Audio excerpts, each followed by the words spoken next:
Денешната тема ја насловив како стоиме со вистината. Како прашање.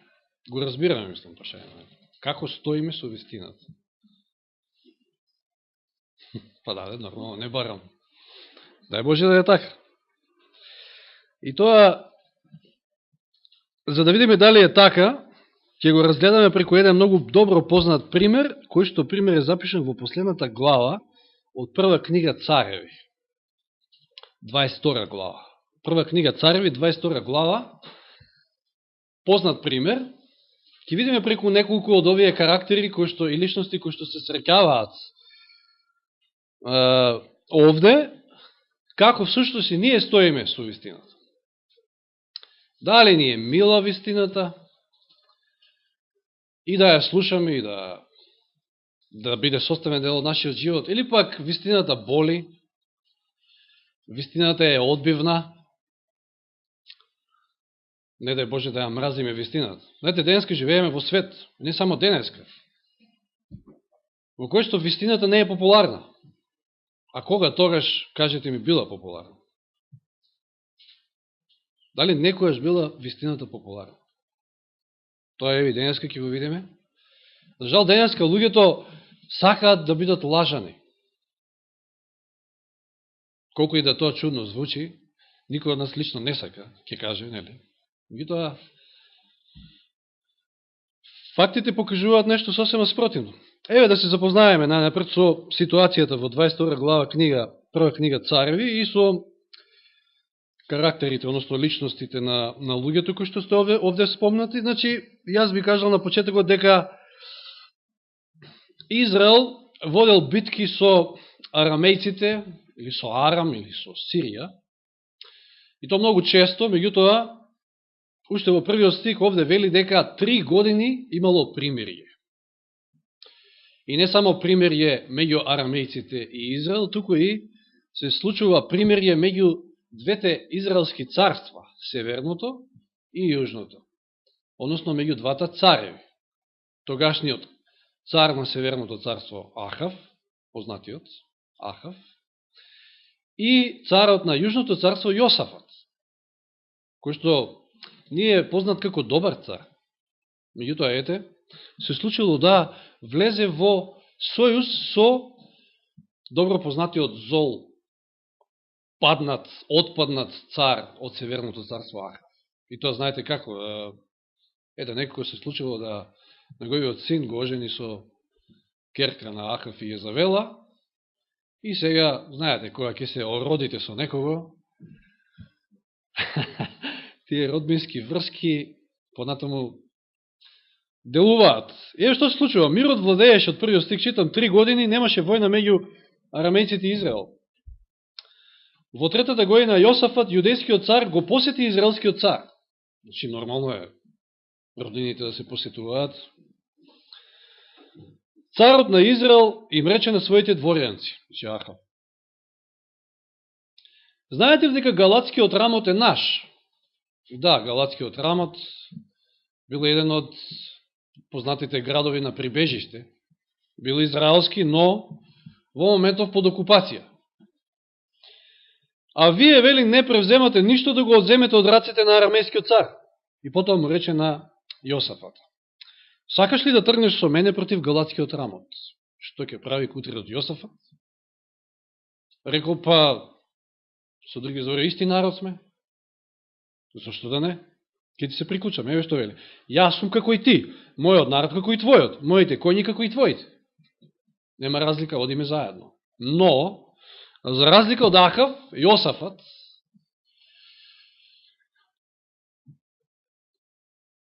сакал најнапред да се посоветува со Господа.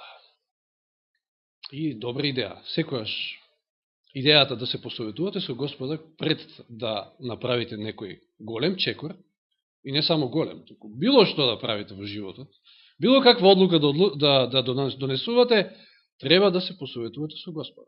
Тоа е многу добра идеја. Јосафат рекол во 5 стих, му рече Јосафат на израелскиот цар: де посоветувај се најнапред со Господа, па да видиме дали е таа твоја идеја добра или не е. Пазите, Ахав само сакал едно, сакал овој град да биде негов. Ништо друго не го интересирало. Сакал успех. Сакал да напредува. Кој од нас не сака успех? Кој од нас не сака да напредува? Но Јосафат вели, ајде првин да го запрашаме Господа за совет. И тогаш израелскиот цар собра околу себе си 400 пророци и ги праша: можам ли да завојувам против галатскиот рамот или да се откажам од тоа? Пазите, овие, значи, се котеле буквално лажни пророци во Северното царство. Само 2-3 глави порано, што се случува на гората Кармил? 450 похоль. Се уништени, валови пророци. Сега овде нови 400 Ахав ги има. Како од джеб да ги вади? Ама не е ништо чудно и случајно. Мислам, во таков еден отпад, буквално религијата е сменета во Северното царство. Ти не му служат на вистинскиот Бог, туку на Ваал, му се кланя на Ваал. Ова се 400 лажни пророци и прашањето од Ахав до нив, а плюс тоа се платени, значи на платен список на царот. И што мисли, што очекувате? Што ќе му кажат? Тие знаат Ахав што сака. Ќе му кажат оно што сака да го слушне. И што велат? Тие одговорија: оди, зашто Господ ќе ти го предаде во раците твои. Значи во раците на царот. Ама Јосафат праша. Ама Јосафат знаел дека не станува збор овде за вистински Божи пророци. Вистинскиот Божи пророк поинако изгледа, поинако се однесува. Знаел. И вели Јосафат: има ли туку уште некој Господов пророк за да го прашам и него? Израелскиот цар му одговара на Јосафата: има уште еден човек. Каква жалосна состава. Во која состава се нашол Божиот народ да има еден човек, еден Божи пророк, еден преку кого доаѓа Божиот глас. Ама еден. Наспроти, овде гледаме 400 лажни пророци, кои што му ласкаат Ахав и му пророкуваат успех, кога всушност тој упорно оди во пропаст. Баги, можеме да кажеме, дека бил тврдоглав овој цар, затоа што од претходно не му дошла лекцијата, веројатно. Што се случило со неговите пророци, односно пророците на Ваал. И сега повторно вели, што му вели сега Ахав на Јосафат. Има уште еден човек, значи преку кого би сме можеле да го прашаме Господа, ама не го поднесувам. Внимавајте, не го поднесувам. Како стои Ахав со вистината? Не ја поднесува. Ахав не ја поднесува вистината. Што не го поднесува представникот на вистината, Божиот пророк. Има еден човек, ама не го поднесувам, зашто не ми пророкува ништо добро, туку само зло. Епа добро, што очекувате ако паѓате од греф во греф и од зло во зло одите? Што очекувате Господ? Да ви ласка? Да ви пророкува добро? Да ви рече супер, продолжи така. Секи биде окей. И тоа е, вели, Михеј синот Емлин. А Јосафот рече, царот нека не зборува така. Сепак, дај да го послушаме со други зборови и Михеј. Тогаш израелскиот цар повика еден дворјанец и му рече: побргу доведи го Михеј синот Емлин. Веројатно знаат каде е Михеј и него како да го вадат од джеп, буквално. Знаете ли зошто? Предпоставувам, ова е предпоставка, дека Михеј бил во затвор. Михеј постојано бил во затвор. Само ќе го изваделе и повторно ќе го ставеле, затоа што не знаел он добро ништо да каже.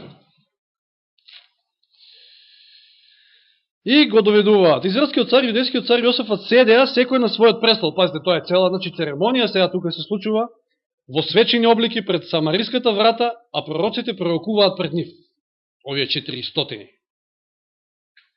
И еден од нив, од тие лажните, Хананиниот син Седеки, си направи железни рогови. И рече, значи малку сликовито, да му го прикаже тоа на царот, да го охрабри, Господ зборува вака: со нив ќе ги набодеш сите арамејци доека не ги уништиш.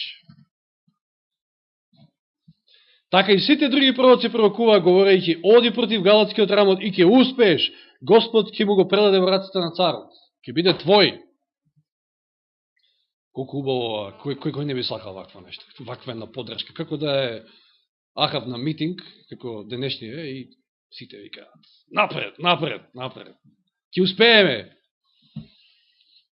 Секако, сигурно ќе успееме. И сега што се случува? Гласникот кој отиде 13 стих да оповика Михеј му рече, не сите пророци сложно му пророкуваат добро на царот, вели зборува и ти како еден од нив и поречи му успех. Немој да ја растори забавата. Ти се молам. Има и ти да кажеш дека ќе успее Ахав. И сега внимавајте 14 стих. Сега овде гледаме како Михеј стои со вистината. Што вели Михеј? Михеј му одговори, живиот ми Господ, живи ми Бога. Што викаме, нели така? Живиот ми Господ ќе го зборува она што Господ ќе ми го каже.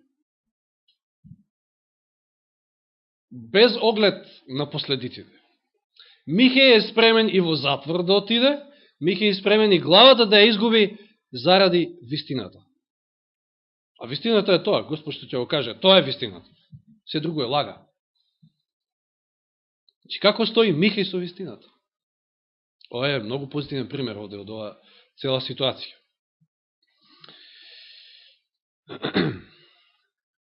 И сега доаѓа Михеј, кога дојде пред царот, царот го праша, Михеј, да тргнем ли во војна против галатскиот рамот и да се откажам од тоа? Михеј одговара, целиот негов одговор е полн со сарказм. Сушто Михеј му го кажува на царот оно што тој сака да го слушне. И му вели, појди, ќе успееш, ако можам многу добро, мислам добро да го имитирам тоа, како го кажал на кој начин, меѓутоа било саркастично. Појди, ќе успееш, Господ ќе ти го предаде во твоите раце. Значи, најведом ќе кажете, овој го послушал изгледа гласникот, па ајде да не испадне расторешна забава, ќе го каже и тој. Она позитивното, доброто. Ама царот му рече, Ахав добро си го познавал Михеја. Ахав што му вели на Михеј? Колку пати ќе те заколнувам за да ми ја кажеш само вистината во Господово име? Кажи ми ја вистината.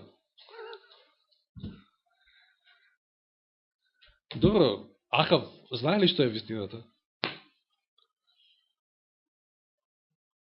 Како стои Ахав со вистината? На Ахава му е одвратен Михеј, одвратна му е секоја вест што ќе ја слушне од Михеј. И сега знае дека овој се исмева, е саркастичен и му вели, колку пати те заколнувам да ми ја кажеш вистината, и само вистината. Тогаш Михеј, ја кажува вистината. Нормално, дека не сакал ни да ја сокрие. Го гледам сиот Израел распрснат по горите како стадо без пастир. И Господ вели, немаат веќе господар. Нека се вратат во мир дома. Со други изборови, Михеј пророкува пораз.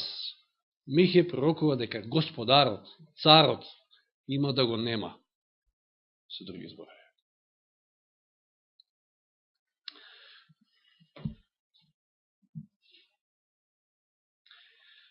Се поставува прашањето овде Ахав, дали на вистина сака да ја знае вистината, за да ја следи, или пак онако да радозналост. Знаете, денеска луѓе има многу кои што, сакат да слушнат чисто нова информација. Пазите, вистината не е само една нова информација покрај сите други, да кажам, денеска што стигаат по овие електронски медиуми, како уште не, кои што сушност не се информации, туку повеќето од нив се чисти дезинформации, имаат за цел да не изманипулираат и да не заведат.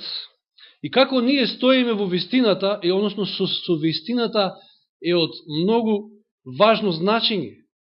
Од тоа зависи нашата вечна судбина всушност. Ќе видиме и зошто. И пазите, во целата оваа ситуација, наспроти овие 400, вака, прашање. Ахав смета дека Михеј го мрази, него па затоа му пророкува само зло. Дали е тоа вистина? Дали овие 400 го сакаат цар? Или сакаат само да се дограбаат до паричките, или до, може и до некоја повишица, или така натаму. По овој седеки, што ставил таму рогови, па не знам, изиграва нешто. Веројатно сака нешто да му се плюс допадне на царот, за да добие некоја позиција. Во суштина, Михеј немој непријател на Ахав, туку му е единствениот пријател, можеме да кажеме овде.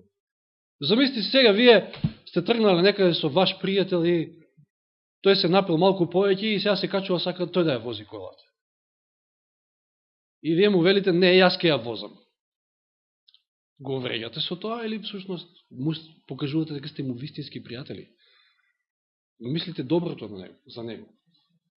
Или ке си ќутите, и може и нема да се качите вие во колата, ќе го испратите он само. Значи Михеј немој непријател, како што и Илија не му бил непријател на Ахав. Камо Ахав своето владење да го водел според она што го слушал и добивал како совети, укори од Илија и во случајот од Михеј. Камо да било така. Но Ахав веројатно не ја научил лекцијата. Да само посетиме во 21 глава, предходната, каква е средбата меѓу Илија и Ахав. Се сеќавате кога Језавела ќе го подготви оној специјален план како да му се земе на лозето на Навутеј и Навутеј да го каменуваат, да го уништат.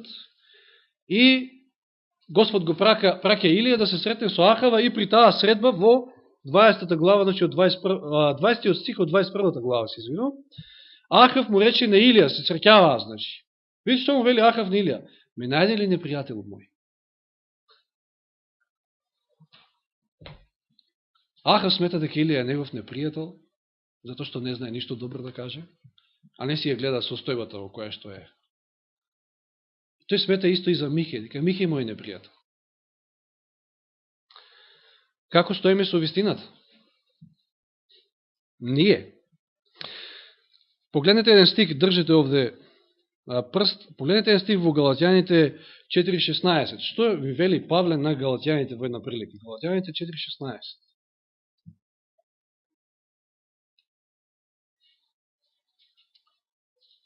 Галатјаните 4.16. Дали ви станав непријател затоа што ви ја зборувам вистината? Ги прашува.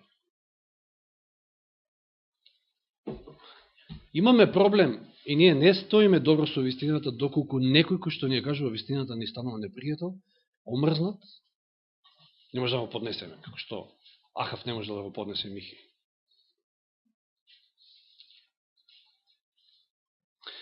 И во овој случај гледаме како и во многу библиски извештаи дека вистината не е популарна. Вистината во овој случај ја зборува само еден, и тоа затворник. Оној кој што поради тоа што го зборува, мора да лежи в затвор. А мноштвото кажуваат успех, ласкаат, само добри зборови слушате од нивност. Вистината не е популарна, никогаш не била, нити пак денеска е популарна. Дали заблежуваме од овој случај дека не е важно колку ми навелат за нешто дека е така? 400 рекле души, оди ќе успееш. Не е важно колку деноминации денеска веруваат во нешто дека е така, ако тоа не е така. Не е важно. Може да бидат стотици и илјадници.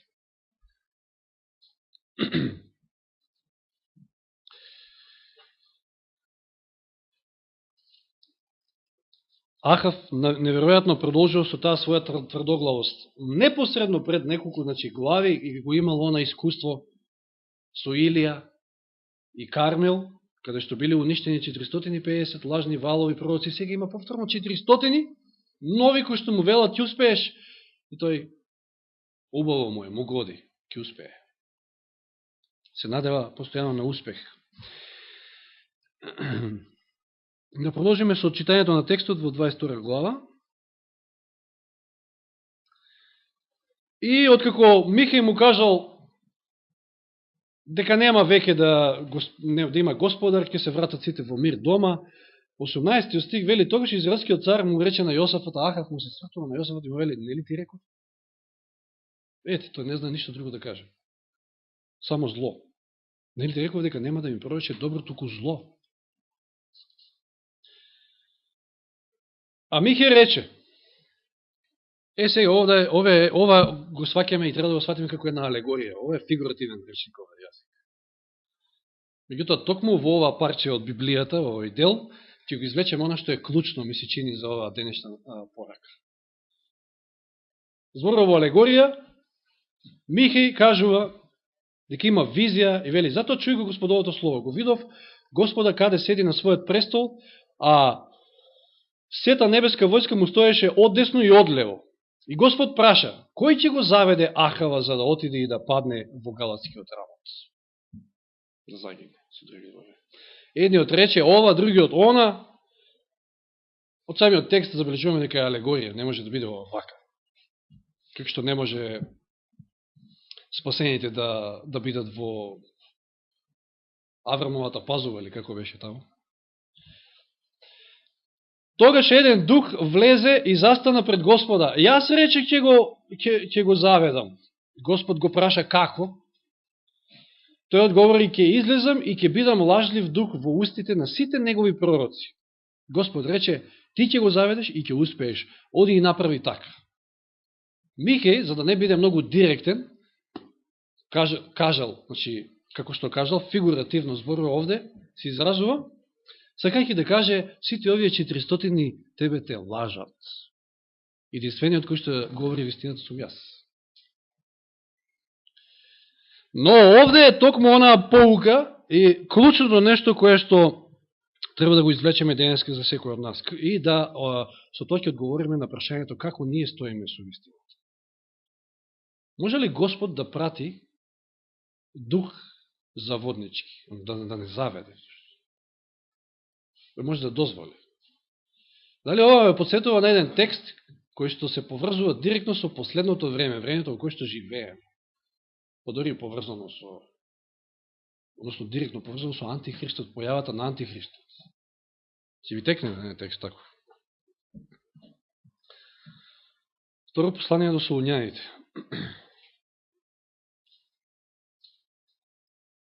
Второ послание до Солуњаните. Втора глава. Што има овде оваа глава? Треба ние сите да знаеме појавата за второто Христово доаѓање, вели овде насловот и за антихристот. Да ги читаме сега 11 и 12 стих. И затоа Бог ќе им испрати заблудна дејност, или сила на заблуда, вели другиот превод, за да и веруваат на лагата. Господ тоа не го сака, ама тој тоа го прави, односно го дозволува, и вели да бидат осудени сите кои не поверуваа на вистината, а имаа задоволство во неправдата. Зошто Господ ова го прави, односно го дозволува? Ево клучот и одговорот, 10 стих е одговорот. Намерно го прочитам. Вториот дел од 10 стих. Зашто не ја примија љубовта кон вистината. Затоа Господ дозволува да бидеме заведени. И денеска, постои ли опасност ние да бидеме заведени? На било кој начин. Ако не ја љубиме вистината, ако немаме љубов кон вистината, ите како можеме да бидеме заведени? Тоа е клучот. Не само ја исповедаме, знаеме ние, се живо и диво знаеме. Само сме за на квиз. Нема што не знаеме од вистината, ама дали имаме љубов кон вистината? Пазите, вистината не е нешто, вистината е личност. Исус Христос е вистината, патот, животот. Ако ние ја менаме таа заедница, таа врска, значи ако не ја сакаме, ако не ја љубиме вистината, тоаш Господ може да дозволи да бидеме заведени многу лесно. А во ова последно време во кое што живееме, и како ѓавол се служи со разни средства за да не заведе. За да ги заведе кој можно и избраните. Значи не е прашање до мојот интелект, колку ја разбирам, колку сум ја сватил вистината, не туку дали ја љубам вистината. Тоа е клучот. Ахав очигледно не да не ја љубил, не да не ја сакал, туку одвратно му била вистината. Одвратен му бил Михеј и Илија, ги сметал за непријатели.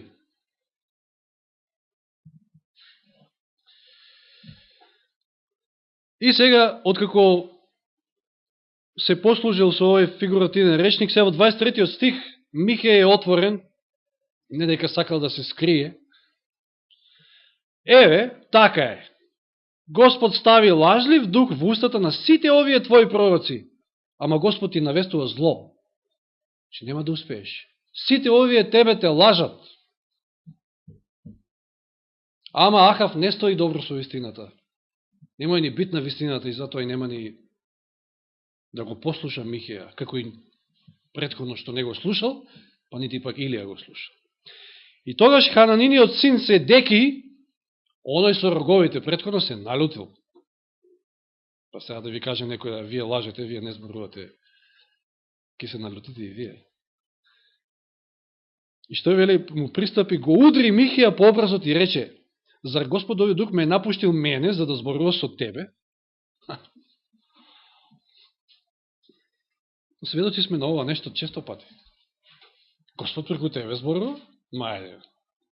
Сакаш да кажеш преку мене не зборува, преку тебе зборува. Кој си па ти? Тука е клучно повторно она. Каков е нашиот однос, како стоиме со вистината? Дали имаме љубовта кон вистината? Дали го љубиме Господа? Тоа секи не биде откриено. Ке имаме цела вистина, ке знаеме дали некој не лаже или не. И Михеј му одговара на Седеки, ќе видиш во оној ден, кога ќе бегаш од соба во соба за да се скриеш. Ќе видиш, почекај. Ќе видиш. Ако не веруваш. Тогаш израелскиот цар нареди. И Ахав е бесен, знаел, очекувал дека се тоа ќе се случи, па уште и да ги навредува неговите пророци вака. Не може да дозволи. Фатете го Михеја, одведете им го на градскиот заповедник Амон и на царскиот син Јоаш, речете им царот вели вака, фрлете го овој во темница и држете го на сув хлеб и вода, доека не се вратам срекно. Тој уште верува дека ќе постигне успех. И Михеј му вели и тоа на цел глас колку што може да го слушнат сите. Што вели? Ако навистина се вратиш во мир, тогаш Господ не зборуваше преку мене. И тоа ќе биде доказ преку кого зборуваше Господ. И вели, додаде, чујте сите луѓе. Викал на цел глас колку што може. Значи, Михеј тешко си поминал. Знаете, самиот Исус вели, тешко вам, ако зборуваат, се ако добро зборуваат за вас. Зошто така им правеа на лажните пророци. Вистината не е популарна. Треба да ја љубите, за да ја прифатите. Инаку, и сега е интересно, што се случува на бојното поле. Дали сега Михеј е тој кој што ја кажал вистината или... Израелскиот цар, јудејскиот цар Јосафат тргнаа против галатскиот рамот, 29 стих. Израелскиот цар му рече на Јосафат. Како да го разбереме ова? Ахав му вели на Јосафат, знаеш што? Јас ке се пресоблечам, нема да бидам во царска облека, а ти биди си, остани си така, во царска облека. Ако одите од зло во зло, ако паѓате од грев во грев, и Бог постојано ве предупредува и ви пророкува зло, односно неуспех, можете ли вие тоа некако да го избегнете? Ахав сакал на некој начин, значи предпазливо, се да направи се што стои до него, за да ја избегне својата судбина. Значи, не му верува на Михеј, го фрли во затвор, ма што викаме, го јаде јанцата. Сепак, не му е мирна и чиста совеста, туку му вели на Јосафот, значи сега ќе направам јас еден план, си вели, ти остани си во царска облека, знае дека ќе го бара токму царот, а јас ќе се облечам во обична облека и си вели така, веројатно, ќе ја избегнам својата судбина под наводници. Ако вие ја мразите вистината, ако одите против вистината, ако не сакате да ја слушнете вистината, ако се дигате против Бога, не можете да избегнете на казната Божја. Не можете. Што сакате правите? А Јосафот е веројатно толку наивен овде, што го прифаќа и ова. Израелскиот цар се преособлече и тргна во бој. 31 стих. Арамејскиот цар и ми нареди на заповедниците на војните коли: не напаѓајте ни на мал, ни на голем, туку единствено израелскиот цар. Видите како си оди поред оно што треба да се исполни од Господа. Сите трупи буквално се насочени кон царот израелски. Него треба главата да му се скине и готово. После ќе падне моралот, цела војска ќе се предаде, ќе изгубат. А Ахав мисли дека некако ќе го преиначи пророштвото. Кога заповедниците на бојните коли го здогледаа, Јосафата рекоа: тоа е израелскиот цар, и тргнаа во бој кон него. А Јосафат извика. Што мислите што правил Јосафат овде? Сватил што е работата и Јосафат вели извика. Овде не е баш целосен извештај, меѓутоа да отвориме сега за момент во втора книга Летописи или Дневник, значи нанапред. Во 18 глава, втора книга Летописи или Дневник, во 18 глава, да видиме што правил Јосафат. 31 стих, 18 глава, втора книга Дневник. 18:31. Кога заповедниците на бојните коли го здогледаа, Јосафата рекоа: тоа е израелскиот цар, и тргнаа против него да удрат. Но Јосафат извика за помош, та Господ му помогна и го одврати од него. Јосафат на цел глас се молил на Господа. Извикал, може би слично како Петар: Господе, помагај, како кога тонел во водите. И Господ го спасил. Господ му бил милостив, все уште имало милост за Јосафат, но за жал немало за Ахав. Ахав ги поминал сите граници. И Господ му помогнал, и вели 33 стих овде во 22 глава Цареви се враќаме, кога заповедниците на бојните коли видоа дека тоа не е израелскиот цар, се свртеа од него. И 34 стих, како не се бега од Божјата казна. Еден без размислување, значи онака, ние велиме од кутура. Не знам, знаете нешто, ако постои тој израз меѓу скопјаните. Од кутура, од прилика, без размислување, го обтегна лакот и го погоди со стрелот израелскиот цар меѓу наборницата на појасот и оклопот. Може би единственото место каде што немал заштита. Сега да пресметаме математички, нема се бавиме со тоа, меѓутоа, која е веројатноста да, така, од прилика, джитнете една стрела и таа токму ја погоди вистинската цел? Кој ја водел оваа стрела? Самиот Бог ја водел. Знаете како оние ракети денеска што ги има, што се наведувани, како ги викаат, не знам, таму и нема промашај на целта. Така и оваа била наведувана и водена од Господа. И интересно е ова, за мене е интересно како тоа го погодила меѓу наборницата на појасот и оклопот. Да отвориме за момент во Ефесијаните 6 глава. Се сеќавате на она што Павле овде ни го кажува, дека за да се одржиме во тешки времења, што треба да се облечеме во целото Божие оружје, да го земеме, значи, целото Божие оружје на себе, за да се одржиме. Ефесијаните 6 глава.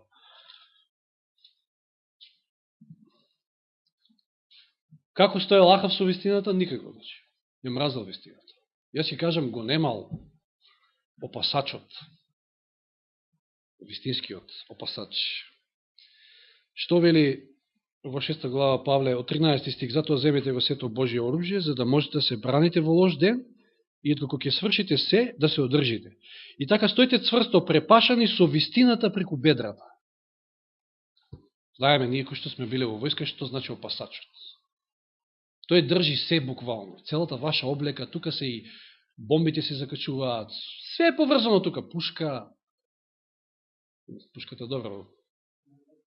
Односно, да, пиштол, многу битен дел.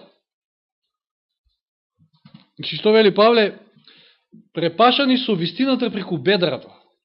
Ахав ја немал таа вистина. Ахав ја мразел таа вистина. И токму тука бил погоден, затоа што немал никаква заштита. И не само вистината, што е заштита, односно овде вели дека верата е штитот, 17 стих, ако читаме, земете го и шлемот на спасението и мечот на духот, не се извинувам, 16. При се тоа земете го штитот на верата со кога можете да ги угаснете сите огнени стрели на нечестивиот. Нема вера ако нема вистина, ако нема сакате вистината. Вистинската вера е она кој што се подпира на вистината, кој што верува во вистината. Ви може да верувате во разни лаги и тоа е некој вид на вера, меѓутоа не е таа спасоност на вера. И сега да отвориме од 91-иот псалм. Овде уште поубаво псалмистот ни кажува како Ахав, како сите ние би можеле да бидеме безбедни на сите тие стрели што ѓаволот секојдневно не ги упатува. 91 псалм, целиот ќе го прочитаме. Ти кој живееш под покривот на Севишниот, што се одмараш во сенката на Вседржителот, речи му на Господа. Прибежиште мое, тврдино моја, Боже мој, на кого се надевам. Звал Ахав не се надевал на Господа. Зошто тој ќе те ослободи од примката на ловецот, од гибелниот помор. Ќе те заштити со своите крилја и ќе се засолниш под неговите крила. Неговата вистина е штит и закрила. Меѓутоа Ахав никако не стоел со вистината. Тој ја мразел вистината. Тој сакал да слуша лага, буквално, да биде лажан, да му биде ласкано, да слуша само за успеси, да слуша само добри зборови, добри нешта. Денеска имате еден куп евангелизатори, проповедници, кои што ласкаат и зборуваат се убави нешта и токму тие се најпопуларните. Па не е ништо случайно. Зборувате вистината, вистината нема врска, никаква заедничка поврзаност со популарност. Зато што никогаш не е популарна. Значи, ќе те заштити со своите крилја и ќе се заслониш по неговите крилја, неговата вистина е штит и закрила. Овде Павле вели во Ефесијаните, верата е штитот, овде вистината е штитот. Едно со друго идат. Не ке се боиш од ноќен страв, нито од стрелата што лета дење. Па не знам кај и да лета. Нема да се боиш. Не ти може ништо. Ни од поморот што се подкраднува во темнина, ни од гибелта што опустува напладне, и нека паѓаат илјади покрај тебе, десетици илјади до твојата десница, но до тебе нема да се приближи. А замисли си, ај сега споредете го ова со случајот на Ахав. Случајно некој обтегнал тамо една стрела и токму него го погаѓа. А овде вели, ако вистината е ваш штит, заштита, ако се надевате на Господа, ако ја любите вистината, и илјадници ќе паѓаат покрај вас, до вас нема се допре. И не само до вас, вели подосна и до, еве што вели. Само што погледнеш со окото, веќе ќе ја видиш платата на грешниците. Зашто Господ е твое засолниште, го избра Севишниот за своја закрива. Нема да те најде несреќата, неволјата, нема да се приближи до твојот шатор. И до твоето семејство, до твојот дом нема да се приближи неволјата. Зошто им заповеда на своите ангели да те чуваат на сите твои патишта. Ке те носат на раце за да не се сопнеш на камен. Со ногата ќе газиш лав и лутица, ќе ги сгазиш лавчето и змијата. Ќе го избавам зашто ме љуби. Внимавајте на зборовите. Ќе го избавам зашто ме љуби. Ќе го закривам зашто го познавам моето име. Ќе ме повика и јас ќе го услишам. Со него ќе бидам во неволја. Ќе го спасам и ќе го прославам. Ќе го наситам со многу денови. Ќе му го покажам моето спасение. Што е клучот, драги браќи и сестри? Која е клучната поента која што треба да извлечеме денеска? Како стоиме со вистината беше прашањето? Ако ние вистината не ја љубиме, ние сме потенцијално веќе заведени од еден куп лаги денеска во светот. Само тоа може да не спаси и да не избави. Вистината е наш штит, наша закрила. Затоа треба многу повеќе време да поминуваме со Божјата реч. Тоа е вистината, пренесена на хартија од нашиот Господ. Тоа е писмо негово до нас, свето писмо. А лагата оди само во пропаст. Видовме од случајот на Ахав. Чи видовме повеќе ликови овде. Јосафат, кој што потпаднал, по тие родбински врски на некој начин, направил компромис, еден несвет сојуз со еден паднат цар, кој што му се клани на Ваал. И тоа има своја порака. Да, треба да сведочиме. Ама не треба многу дружење со тие кои што му се кланјат на Ваал, кои што му се кланјат на друг Бог.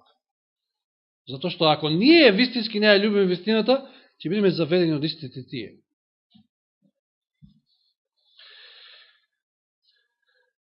И рековме дека вистината не е ништо имагинарно, тоа е нашиот Господ Исус. Само да се посетиме на Пилат. Пилат имал средба, директна средба со вистината. Сеќавате во неговата судница што му вели на Исуса? Но поставил прашање, што е вистината?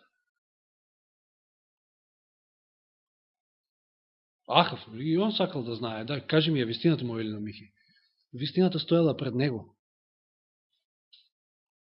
Со раци, со нозе, со трнлив венец на главата. Исус е вистината. Меѓутоа тој не ја сакал вистината. Не ја љубил вистината, сакал нешто повеќе од тоа, од вистината. Што сакал? Потклекнал на мноштвото. Распни го. Сакал да си го задржи столчето, позицијата, популарноста, власта да си ја задржи. Не може и тоа и тоа. Вистината не е популарна. Вистината нема столче. Ни тоа во Ватикан не е тоа столче на кое што седи има некоја власт. Не, вистината е погазена. Вистината е омразена, вистината не ја сакаат луѓето. За жал. Затоа што не ја сакаат, немаат љубов кон Господа. Единствен наш спас е ако ја љубиме вистината, ако ја љубиме Господа. Од овој пример што го разгледавме, Михеј е токму примерот за нас.